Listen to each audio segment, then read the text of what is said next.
இந்த frozen shoulder எப்படி வருது அப்படின்னாக்க இது ரொம்ப காமனாக வந்து யாருக்கு வருது அப்படின்னாக்க சுகர் பேஷண்ட்டுக்கு தான் வந்து இது வந்து ரொம்ப காமனாக வருது. சிலருக்கு வந்து முன்னாடி மட்டும் தூக்க முடியாது, சிலருக்கு வந்து சைடில் தூக்குனா வலி இருக்கும். சிலருக்கு வந்து என்ன ஆகும் அப்படின்னாக்க பின்னாடி வந்து போனால் கை மடக்கி கொண்டு போனாங்கனாக்கா பண்ண முடியாது, அந்த இடத்துல வலி இருக்கும். சிலருக்கு முன்னாடியே ஒரு குறிப்பிட்ட லெவலுக்கு மேலே தூக்க முடியாது. ஸோ அதுக்கு காரணம் என்ன அப்படின்னாக்க இந்த பகுதிகளில் இருக்கிற சவ்வு மற்றும் சதைகள் வந்து இறுகி போய் கல் மாதிரி ஆகிறது தான். நாள்பட்ட சர்க்கரை நோயால் பாதிக்கப்பட்டவங்க கொஞ்சம் அந்த இடத்துல மசில் இறுகி அந்த மூமெண்ட் கொஞ்சம் ரெஸ்ட்ரிக் ஆக ஆரம்பிச்சுன்னா அப்போ அந்த கட்டத்திலே வந்து நம்ம வந்து உடனடி ட்ரீட்மெண்ட் வந்து எடுத்துக்கிறது நல்லது. இது ஒன்றும் இல்லை, ஏதோ கஷ்டமாக இருக்குது, டைட்டாக இருக்குது அப்படின்னு சொல்லிட்டு கண்டுக்காத விட்டீங்க அப்படின்னாக்கா அது என்ன பண்ணும் அப்படின்னாக்கா நாளாக இன்னும் அந்த ஃப்ரோஷன் அந்த மசிலோட டைட்னஸ் வந்து ரொம்ப அதிகமாகிடும். இதுக்கு நாள்பட்ட அந்த சுகர் இருக்கிறவங்களுக்கு ஆரம்ப கட்டத்திலே இந்த மசில் வந்து கொஞ்சம் கல் மாதிரி டைட்னஸ் வந்து ஆரம்பிக்கும். அப்போ மைல்டாக வந்து மூமெண்ட் ரெஸ்ட்ரிக்ட் ஆக ஆரம்பிக்கும். அந்த மாதிரி டைம்லே இந்த நான் சொல்கிற கஷாயத்தை மட்டும் வீட்டிலே வந்து போட்டு குடிச்சிங்க அப்படின்னாக்க உங்களுக்கு வந்து நல்ல ரிலீவ் இருக்கும். ஃபர்தராக இந்த பிரச்சனை வந்து டெவலப் ஆகாது. அதாவது வந்து என்ன கஷாயம் அப்படின்னாக்க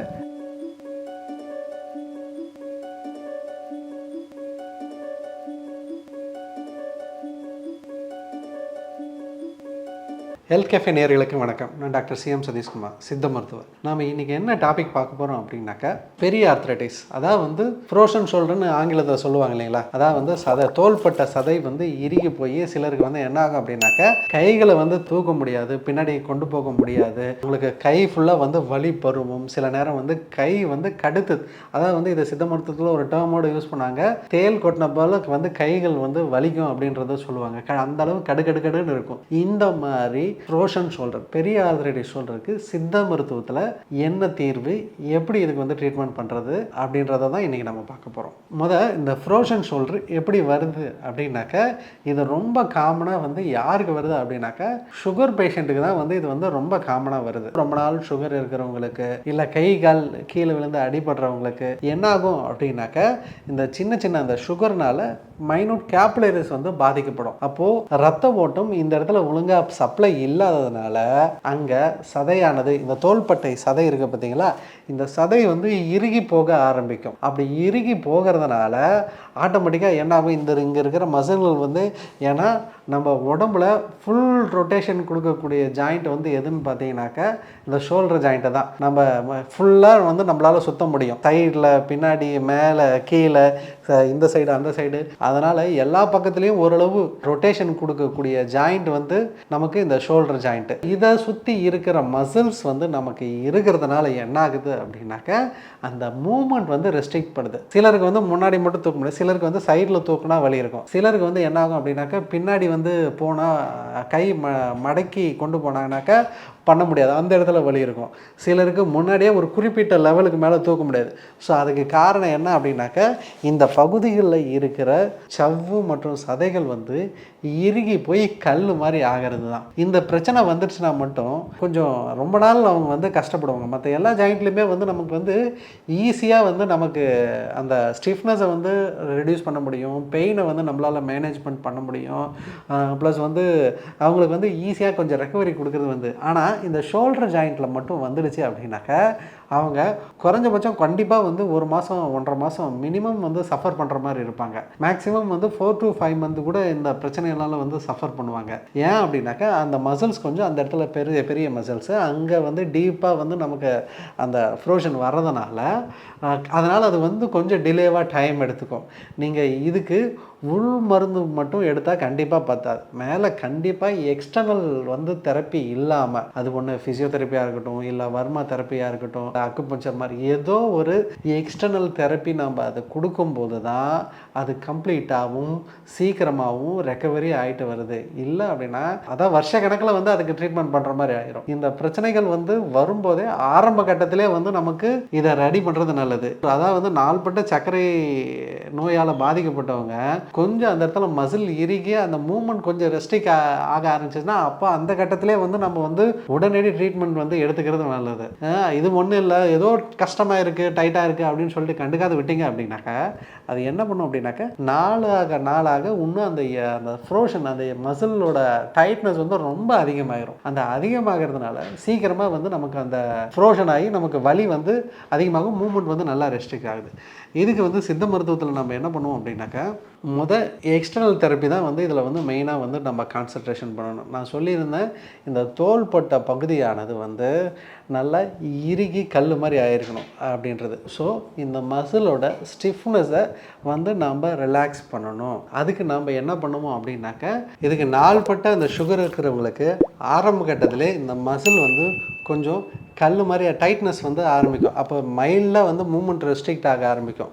அந்த மாதிரி டைம்லே இந்த நான் சொல்கிற கஷாயத்தை மட்டும் வீட்டிலே வந்து போட்டு குடிச்சிங்க அப்படின்னாக்கா உங்களுக்கு வந்து நல்ல ரிலீவ் இருக்கும். ஃபர்தராக இந்த பிரச்சனை வந்து டெவலப் ஆகாது. அதாவது வந்து என்ன கஷாயம் அப்படின்னாக்கா திரிகடுகு அப்படின்னு சொல்லுவாங்க இல்லைங்களா, சுக்கு மிளகு திப்பிலி இது 3, அதுக்கப்புறம் திப்பிலி மூலம் அப்படின்றதுக்கு இதெல்லாமே நாட்டு மருந்து கடைகளில் வந்து கிடைக்கும். சிட்ரா முட்டி, அப்புறம் அமுக்கரா கிழங்கு, அதுக்கப்புறம் முடக்கருத்தான் கீரை. இதை வந்து காய வச்சு பொடி பண்ணி வச்சுக்கோங்க. இதை பொடி பண்ணி வச்சுட்டு இது எல்லாமே சம அளவு எடுத்து பொடி பண்ணி வச்சிட்டிங்க அப்படின்னாக்கா டெய்லியும் காலையிலும் சாயந்தரமும் ஒரு 2 ஸ்பூன் அளவு போட்டு 5 அல்லது 6 டம்ளர் தண்ணி விட்டு நல்லா கொதிக்க வச்சிங்க அப்படின்னாக்கா அதில் இருக்கிற எசன்ஸ் எல்லாமே அந்த தண்ணியில் இறங்கும். இது கூட தேன் சேர்த்தலாம். இல்லை ரொம்ப சுகர் லெவல் அதிகமாகுது, எனக்கு தேன் சாப்பிட்டாலும் கண்ட்ரோல் ஆகலை அப்படின்ற பட்சத்தில் கொஞ்சம் சேர்த்துக்கிறதுனால கண்டிப்பாக ஒன்றும் பிரச்சனை ஆக போகிறதில்ல. ஸோ கொஞ்சமாக தேன் சேர்த்துட்டு காலையிலையும் சாயந்தரமும் டீ மாதிரி இதை குடிச்சிட்டு வாங்க.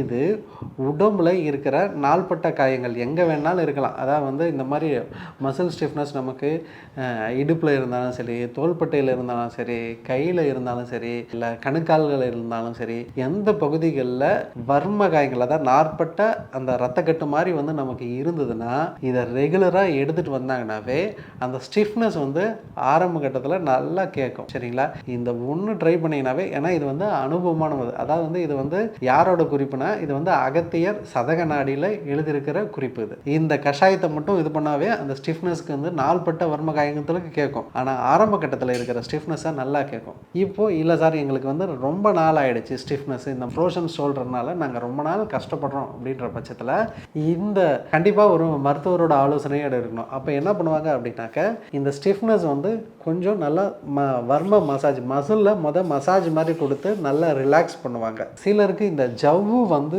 வீக்னஸ் வந்து இருக்கும். ஏன்னா அவங்களுக்கு ஏஜ் ஆகிருக்கலாம். ஸோ அதனால் வந்து இந்த ஜவ்வும் சில நேரம் வீக்னஸ் ஆகிருக்கும். அவங்களுக்கு லைட்டாக தொட்டு பார்த்தோம் அப்படின்னாக்கா அந்த ஷோல்டரே கொஞ்சம் இறங்கின மாதிரி கூட சிலருக்கு வந்து இருக்கும். அது அவங்களுக்கு வந்து என்ன பண்ணணும் அப்படின்னாக்கா அந்த ஃபஸ்ட்டு அந்த வர்மா மசாஜ் தெரப்பி கொடுத்து அந்த ஸ்டிஃப்னஸை இது பண்ணிவிட்டு கைகளை இது இப்படி ஏற்றி வச்ச மாதிரி வந்து ஒரு சின்னதாக ஸ்லீவ் அந்த இப்போ நம்ம கைகள்லாம் தொங்க விடுறதுக்கு வந்து ஒரு பேக் மாதிரி பவுச் மாதிரி வச்சுருக்காங்க இல்லைங்களா, அந்த இதில் போட்டு நம்ம ஆட்டோமேட்டிக்காக தொங்கலாம். இல்லை அப்படின்ற பட்சத்தில் ஒரு டைனோ பிளாஸ்டர் இருக்கும் உங்களுக்கு.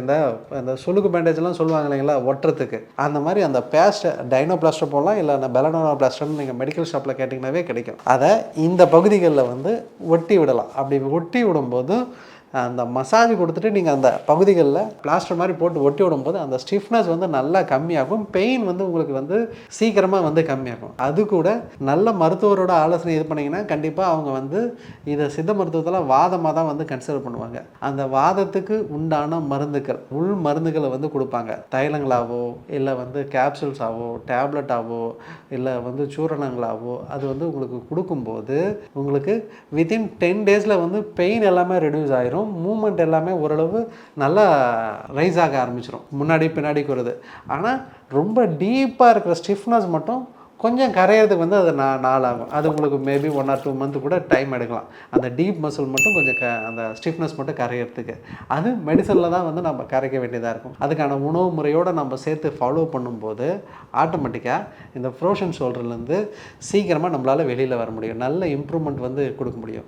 ஆனால் வித்தின் 5 to 10 daysலேயே வலி அவங்களுக்கு அந்த இடத்துல இருக்காது. அது வந்து நம்ம நிறைய பேஷண்ட்டுக்கு நம்ம ட்ரீட் பண்ணியிருக்கோம். வித்தின் 5 to 10 daysலேயே அவங்களுக்கு அந்த வலி கம்ப்ளீட்டாக நம்ம ரெடியூஸ் பண்ணி கொடுத்துருக்கோம். இதே மாதிரி இன்னும் நிறைய சித்த மருத்துவ குறிப்புகளோட நான் உங்களை தொடர்ந்து சந்திக்கிறேன். நன்றி, வணக்கம். இந்த வீடியோ உங்களுக்கு பிடிச்சிருந்தா லைக் பண்ணுங்க, ஷேர் பண்ணுங்க, கமெண்ட் பண்ணுங்க. மறக்காம ஹெல்த் கஃபே தமிழ் சேனலை சப்ஸ்கிரைப் பண்ணிட்டு பெல் பட்டனை கிளிக் பண்ணிடுங்க.